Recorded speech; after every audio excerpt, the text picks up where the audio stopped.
excellemment français. Alors, vous êtes de l'Université de Puget Sound, et je vais vous parler d'un jalon dont on a un peu parlé depuis 3 jours, qui est celui de l'intelligence artistique. Oui, allez, correct.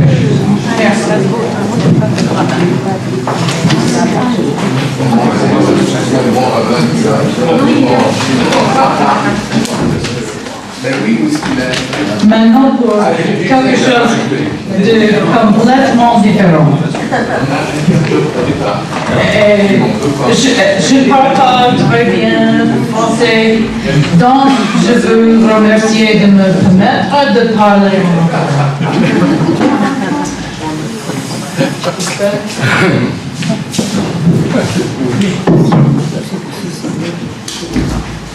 So my talk has 3 parts, because everything's troisième.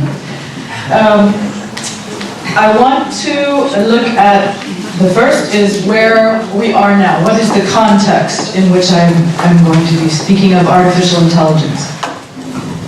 So the context is both economic, I'm sorry, over here you can't even see me, is both economic and existential. Okay. To begin, whether or not we are aware of it, it has become almost impossible not to encounter artificial intelligence in our world. Do you follow what I said? Okay? Okay. Intelligent robots, for example, now sort and carry products at Amazon and other companies. Other robots perform surgeries. Artificially intelligent computers will soon be driving our automobiles, so we are told.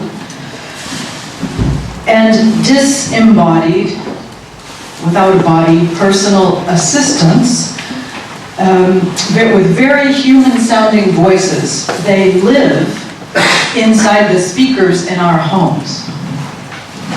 They are always on and always listening as their artificial brains keep learning how to fulfill every desire that we have. This much we are generally familiar with. Later, I will explore some of the aspects of artificial intelligence, which I will call AI, okay, for short, with which we are less familiar.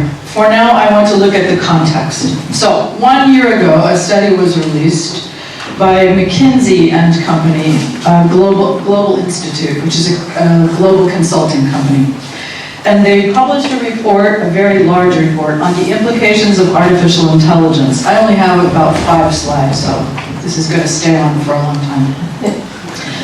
The authors concluded that we, in our culture, in Western culture, have reached the place in which it is finally possible for robots, artificial intelligence, and machine learning to do much of the physical work of we human beings. But more productively than human beings, and at much less cost. AI machines are now able to accomplish goals and activities that require cognitive skills, including judgments, sensing emotion, or even driving.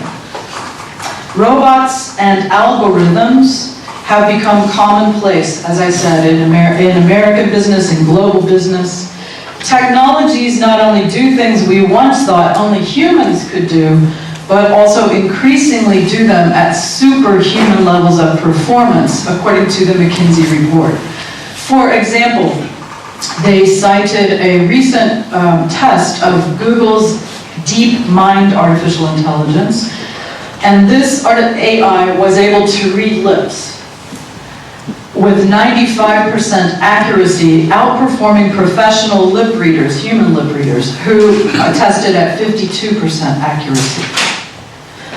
McKinsey also estimates that by 2055, and perhaps even as soon as 16 years from today, half of today's work activities will be automated.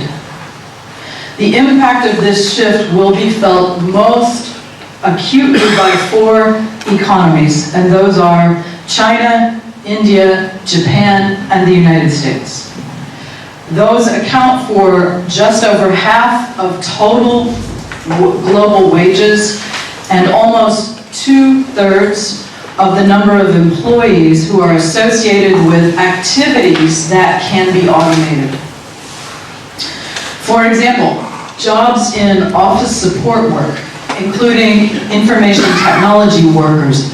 You might not think information technology workers would be replaced, but yes, office workers including information technology workers, information and record clerks, office support workers, financial workers, administrative assistants are predicted to drop to a negative 23% in Germany, Japan, and the United States, perhaps as soon as 16 years from today. In fact, Monsieur Elon Musk from Tesla, Monsieur Richard Branson, Virgin Air, Bill Gates, and Mark Zuckerberg from Facebook have all warned that a universal basic income of some kind will be needed to mitigate, to level the effects of income inequality, which will be the result of the automation of human work. So the authors of the report ask policymakers to rethink education and training, income support, and social safety nets. In summary, predictions are that this automation transformation will be tremendously positive for business and economic growth, but much less positive for many human workers who will be displaced by bots, robots, bots. It's a nickname. These are some of the logistical and economic effects of it on human beings, but what about what we might call the existential effects? And here I'm going to look at loneliness. In last fall, the Kaiser Family Foundation and The Economist, the British magazine, The Economist, published the results of a study, an international study that they did together. And the study looked at loneliness and isolation of human beings in the United States, Britain, and Japan. It would not be an exaggeration if I were to call loneliness an epidemic.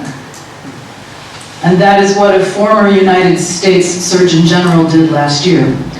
Because data reveal that, quote, more than 2 in 10 persons surveyed in this survey report loneliness or social isolation in Britain and the US, and double that share of people in Japan. And this is not, as one might expect, primarily a problem for older people. The majority of people reporting loneliness in each country are under age 50. But why? It is noteworthy that the majority of the respondents in the United States and Britain view the increased use of technology as a major reason why people are lonely or socially isolated. Although that view was not widely shared in Japan. But, the authors conclude, more people say technology in general has made it harder to spend time with friends and family in person than it has made it easier to spend time with friends and family in person. The view that technology has isolated us appears to be widely shared by British and Japanese and American respondents. And in fact, you may know that Prime Minister Theresa May went so far as to appoint a minister of social isolation, a minister for loneliness. And as The Economist reveals about Japan, quote, more than 500,000 people stay at home for at least 6 months at a time, making no contact with the outside world.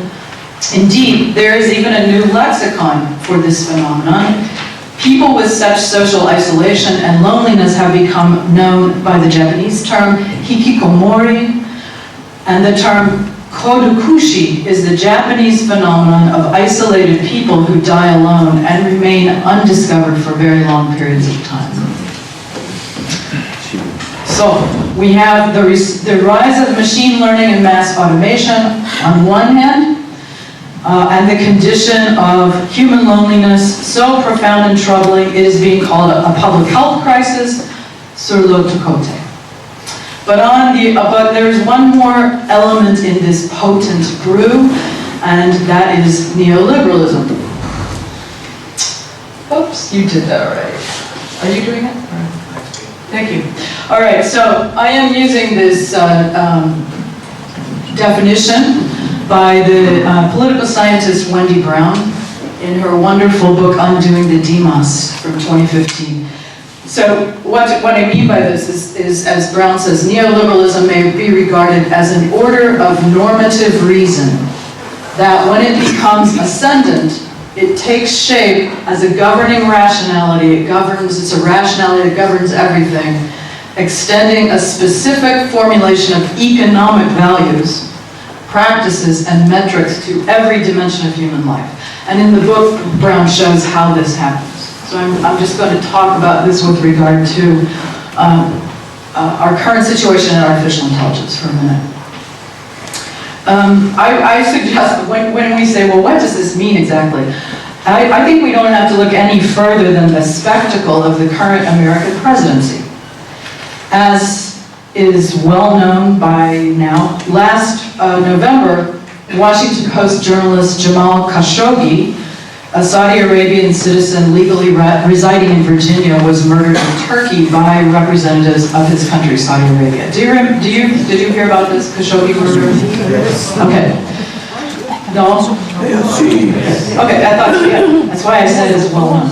At the time, there was a general feeling in the United States that America should strongly condemn such an action as a human rights violation, and that our president should issue a condemnation on behalf of the people. Instead, President Trump gave a distillation of something that's being called the Trump Doctrine, although the name elevates it beyond what is deserved. This is what he said. After my heavily negotiated trip to Saudi Arabia last year, the kingdom agreed to spend and invest $450 billion in the United States, $450 billion. This is a record amount of money. It will create hundreds of thousands of jobs, tremendous economic development, and much additional wealth for the United States. As president, I intend to ensure that in a very dangerous world, America is pursuing its national interests. Translation. National interests equal market interests, period. In other words, America under Trump will not bite the hand that helps feed its economic self-interest. No? Pardon? No? Okay, no, it's okay. But stop me if you want to. I have a question. I teach undergraduates, so I'm used to this. In America, they stop me. So no matter if these are of little benefit to American citizens, but they are of great benefit to defense contractors and to President Trump's own business interests. So gone are concerns about human rights and the value of human life. The New York Times described this Trump statement as, quote, remorselessly transactional, heedless of the facts, determined to put America's interests first, and founded on a theory of moral equivalence. Well, whether or not American principles are for sale, and one could argue that they are under Trump, what is clear is that this transactional ethics framework, which is, I don't know if you have this term in French, scratch my back and I'll scratch yours. Yeah? Did you hear? Gratte mon dos, je te gratterai le tien. Ben oui, Okay. d'ailleurs, si ça n'est pas la bonne explication, on pourrait l'adopter. So this is what I'm describing as transactional ethics. Let's see where was I? Okay, it's clear that this framework is both a reflection and a symptom of a larger and overlooked ideology, neoliberalism. Donald Trump has simply brought into the open the neoliberal ethos or framework of the last 60 years that has been hiding in plain sight. And as Wendy Brown also says, quote, the point is that neoliberal rationality disseminates the model of the market to all domains and activities, even where money is not an issue. and configures human beings exhaustively as market actors, always, only, and everywhere as homo economicus, as opposed to homo politicus. In refuse, okay, so I'm gonna move to artificial intelligence. Homo economicus. Perhaps. She's using Hannah Arendt. I had originally intended this paper as an interrogation into what it means to be human in this part of the 20th century in light of AI. But I now think that the interesting and urgent question is not what it means to be human, but what does all of this mean for the cultivation, acquisition, and expression of what we would call ethics? For what this Trump Doctrine signals is the eclipse of any such questions in favor of the ascendancy of market sensibilities, market values. It signals then the ascendancy of homo economicus over homo politicus. A transformation that Brown says has dire consequences for democracy. Very, very bad consequences for democracy. She asked this question, what happens to the constituent elements of democracy, its cultures, subjects, principles, institutions, when neoliberal rationality saturates political life? One profound consequence is that the shift to regarding each other and ourselves more as economic beings than as social political beings, this legitimizes self-centeredness and makes it easier to think of commitments to the other and to our social and political life as instrumental and so, or donc, more readily dispensable. When the philosopher Emmanuel Levinas wrote, "Ethics is first philosophy," he meant that the urgent demand of ethics is to be for the other. For the other before oneself. But neoliberal rationality obscures a social and ethical commitment to responsibility to the other in favor of transactional ethics, which arguably proceeds from a focus on gratifying the self. In terms of value, then, the consequences are that within this ethos, to quote Brown, human capital is both our et and our ought. Comment dit-on ought? Is and ought. I must. Devoir. It's both être and pouvoir? Devoir. Devoir. Okay. So Brown says, under neoliberalism, human capital becomes both our être and our devoir. What we are said to be, what we should be, and what the rationality makes us into through its norms and its environments. In other words, humans become capital. And if humans become what she calls, in her book she calls humans capitals, if humans become what she calls capitals, what can the meaning of human being be given the neoliberal transactional forces that E indexes? So let's explore that more concretely for a moment by looking at some of the technologies themselves. So this is the third part of the talk, and it's called Meet the Bots, Introduction to the Bots. So, chat bots, talking bots, the chat, are almost omnipresent, are everywhere, as I said at the beginning of the paper. They are the assistants in our homes that have begun to live with us in our workplaces, in our homes, okay? They are constructed from algorithms, mathematical algorithms, and were created to be efficient market-based solutions to make our lives easier.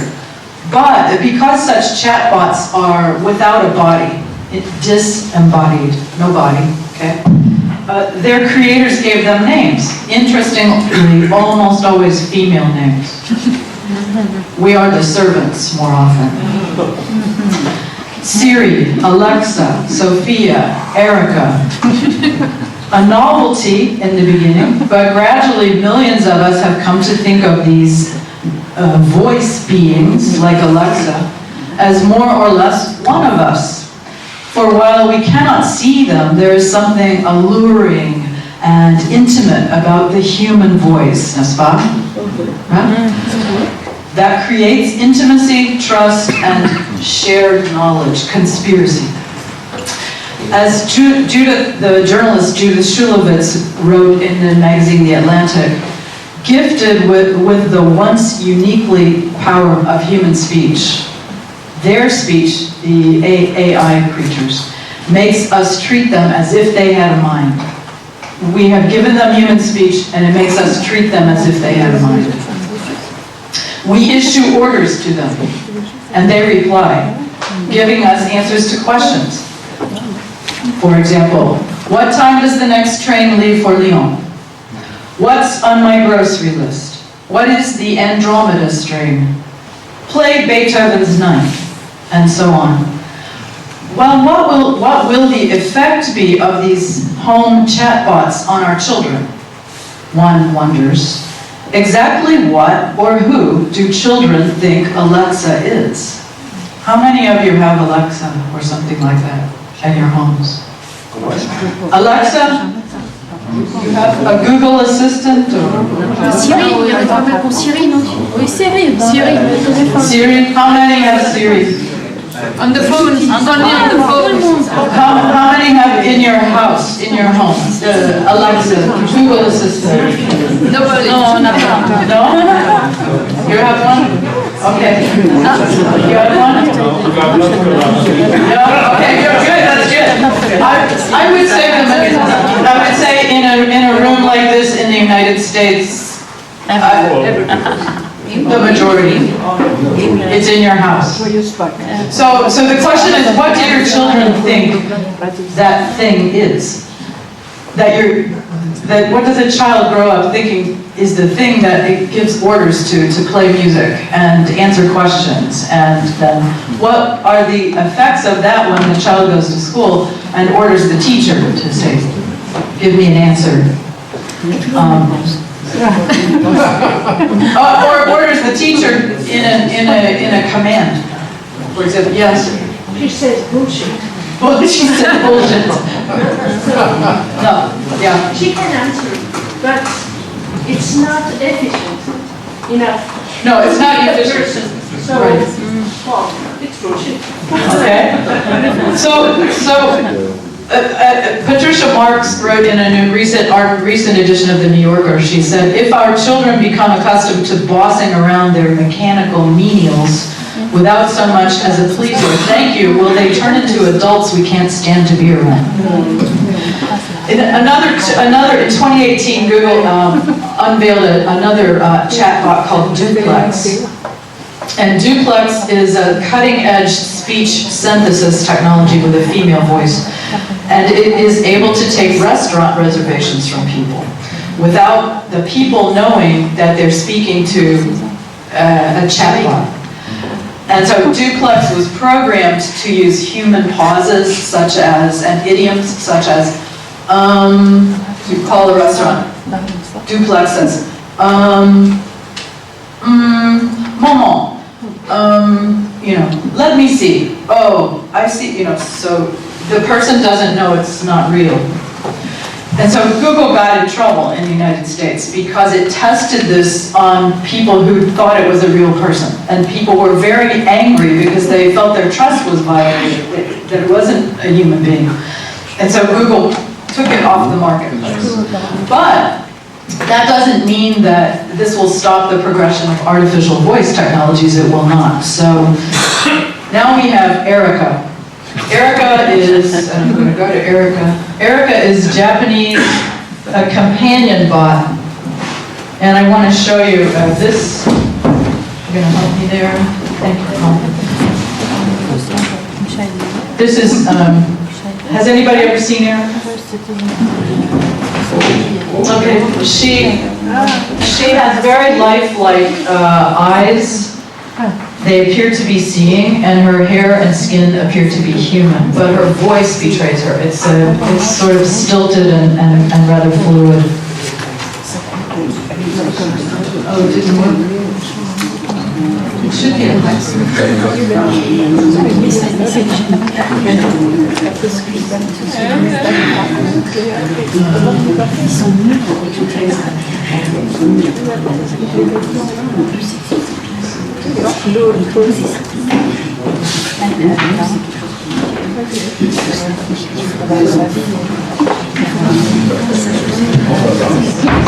Okay, listen to Eric.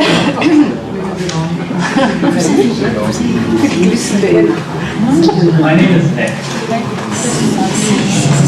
It's nice to meet you.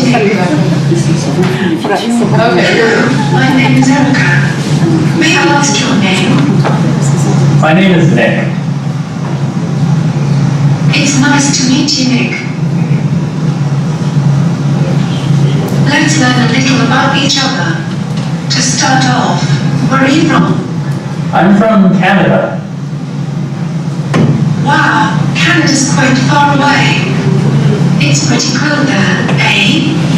I'm from Japan, much like many other advanced androids and robots. There are so many great applications for these robots, whether it's helping the elderly, guiding tourists, or even for entertainment. It's all very exciting. Oh, sorry about that. I got a little carried away. So Nick, what do you do for a living? I'm a student. Oh, you're a student? You know, robots could be quite helpful for students. We have the advantage of the perfect and vast memory of a computer, while also having the ability to be interactive and responsive like a human teacher. So Nick, would you like having a robot like me as a teacher? No, I don't think so. I'd probably rather just have a normal teacher. Notice. Excuse me? Listen I'm to afraid to explain why I would be better as a human teacher or self-learning. Are you sure you wouldn't want me as a teacher? She gets angry. Yeah, I'm pretty sure. Are you serious? I wonder if everyone from Canada is so narrow-minded about robots. I'm done talking to you. Please don't come speak with me again. That's it. I'm done talking to you. Please don't come speak to me again. So she's piqued or something, right? It's very odd. And so this is Erica. She's supposed to be a companion bot. And then we have the next one that I want to show you is the Japanese also created Paro, P-A-R-O.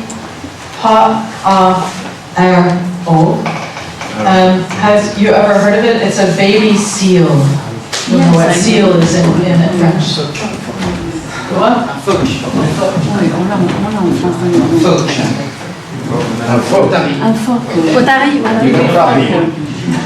Des blancs. It's a baby seal.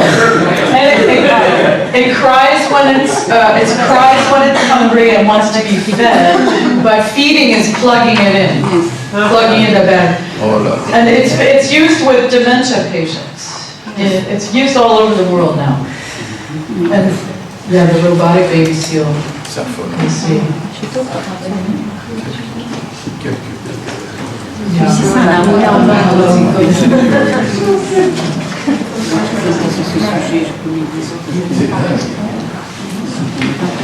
There you go. Just a few minutes on a minute on this. Hello. Hi, Pablo.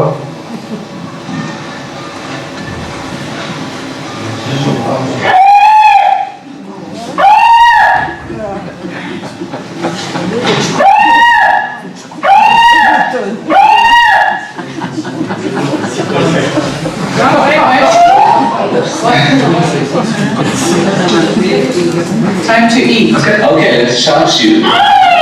Hi, Paro, come here. Okay, yes, thank you. Yada. Hello.